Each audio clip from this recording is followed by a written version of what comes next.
Hello, everybody. Um, I'm doing another one, another little contest thread I just tripped onto, courtesy of a few other viewers. Vintage Owl, congrats to getting yourself 80 subscribers. And for your contest, you asked, powered by coffee. Oh, before I get into that, I'm sorry, it's midnight and I'm just a little screwy here.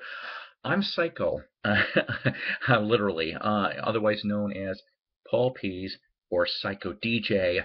But I am the host of Psycho's Platters, which of course is a YouTube music vinyl show also, Vintage Owl. So I like your videos. They're neat. I'm glad that you got yourself to 80 subscribers. And yeah, I think you're going to be yourself to 100 real quick because I think I was in the 90s. I was in the low 90s when I just subscribed to you just a little bit ago. But you asked in a form of a question, two different things. You said, what was one of your favorite albums that was released in 1980? Second thing is that you said was shouting out to a favorite record store. I'm actually going to answer both of those, and they both get tied into 1980. Go figure. Now, I went through and perused my record collection for a little bit. This is probably, as far as for 1980 is concerned, at least in one of my personal top 5 for that year. I was 13 years old in 1980, okay? I started collecting the year before in 79, but my ears were always tuning to different things. Of course, back in 79, 80, what was it at the time? Other than punk, disco dying, power pop was coming back. The Knack, Cheap Trick was always there, but it seemed like they kicked it up a notch, right? So did, here we go, the Kings are here. Yeah, from 1980, this band out of Canada, one of the best power pop anthems of that year, was The Beat Goes On, Switching to Glide. I love that whole thing. It's crazy. Produced by Bob Ezrin. He was, how do I say this? He had more hits than misses as a producer. He obviously produced for Alice Cooper. He produced for Kiss. And he went from this to what the next year? Kiss is the Elder. Yeah, that's right. It just goes to show you, though, that he could go all over the place. But seriously, this is one of probably my top 5 favorite albums from 1980 was The Kings Are Here. And by the way, just to show you really, really quick, it did come out on the Red Electra for that as well. So Vintage Owl, you went off and you mentioned what was your favorite record store, or what is your favorite record store, but you wanted pictures and stuff like that. No offense, I can't provide that because my favorite record store at this point is gone now. But it deserves to be mentioned. I grew up in a Chicago suburb, Crystal Lake, Illinois. Now, I know a lot of people aren't going to know where that's at, but it is a northwest suburb, about an hour's drive from Chicago.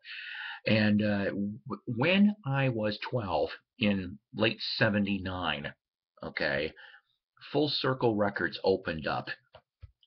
Now, a lot of the Illinois, maybe even some Wisconsin people are going to know about this store, maybe.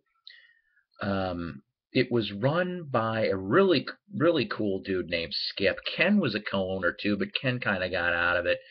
But Skip, I like to call him an aging Vietnam War hippie, because that's kind of how he was like. But he had this huge love for the blues. I mean, he liked rock and rhythm and blues. He has 78's collection like you wouldn't believe. One of the things, I mean, he had a lot of patience, at the early part of the store career for putting up with a 12-year-old me who was on an Elvis and then a Beatles buying kick, whatever I could afford from my odd jobs / allowance as well. And I was always in there several times a week, even up to.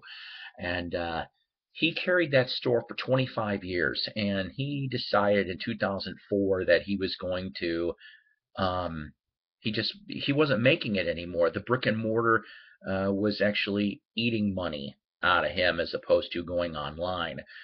I didn't like the way the store ended, truthfully, but the first 10, 15 years of that store were probably the best for me anyway. I learned so much from him and the people that worked there. Um, they are the ones, I blame them for expanding on my love of music and, of course, my record collection and giving out of my wallet. Um, I really haven't come across, truthfully, anybody of that caliber since. There was a couple in Illinois, and there's one down here in Northwest Arkansas that I like. But as far as for falling in love with records, Skip and his Full Circle is what did it for me. One quick little story, and I'll leave you alone on this. It was snowing out, and I remember this was in 1980. Seriously, I was 13. I didn't know very much about the blues. I was still learning about this stuff, and it was just me and him. Nobody else came into the store, and he's like, you know what? Let me make a pot of coffee. Yeah, I drank coffee by then. He goes, let me make a pot of coffee, and I'm going to teach you Blues 101. And he sat there and kept spinning 78s after 78s and explaining to me who these people were, and I got it.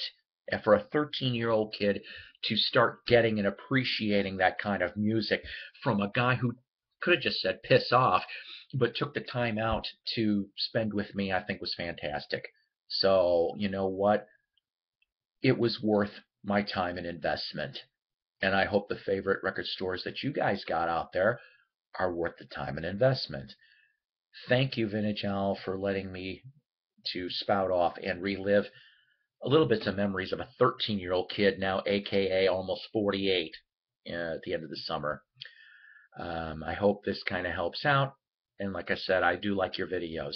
And we'll be doing my 100th episode of Psycho's Platters next week, and you will get a shout out in my hey channels to explore. So you take care. God bless. Rock on, and we'll talk soon.